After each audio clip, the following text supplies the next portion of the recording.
a lot of times there are great things about someone and then there's not so great things about them.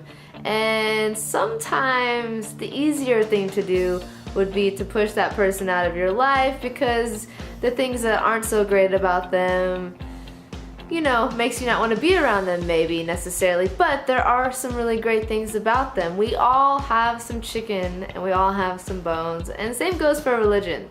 There's a lot of great things about it, and there's a lot of things that aren't so great about it, which I think this generation is really caught on to, and that's why there's so many of us in our generation that aren't really all that excited about going to church or religion. And I just want to tell you, I think if you're able to really get to the meat and eat the chicken, the good things, and spit out the bones, I think you'll find a lot of freedom in that, and you can really get to a lot of the core messages, the good parts about it, and go to all that fluff and all that other stuff that you don't like. But try not to shut it out completely to where you're missing those good things that you really need in your life, the impartation of wisdom and knowledge. You know, all of us have our imperfections, and the same goes, you know, as man is preaching or teaching or talking to us, we all have our flaws. We all bring our, you know, our own experiences into the picture in life, and we all have our opinions. And so definitely, you know, it's like a filter. Take it in, but definitely filter out the stuff that just doesn't jive with you or your spirit. Don't feel like you have to take it all in, or that you have to shut someone out of your life completely just because every single thing that they're saying maybe doesn't necessarily align with how you feel or your opinions and values in life. I've been in plenty of situations where I've had to listen to teachers or preachers talk about things that definitely don't align with my values or the way I think, or what the spirit in me, God's spirit, is telling me is right.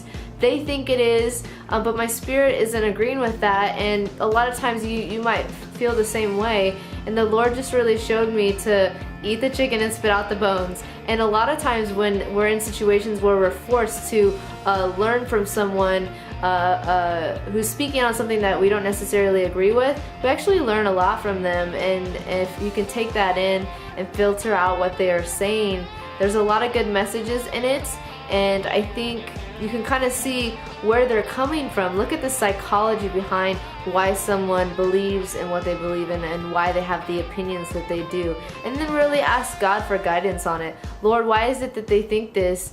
And why is it that you're telling me this? And then really start to just talk it out with God, and He'll really open your eyes to a whole new dimension of wisdom and knowledge and understanding that you never had before. So a lot of times it's really good to get two sides of the story and differing opinions so that you can collectively bring it all together to formulate your own viewpoint and opinion and thoughts.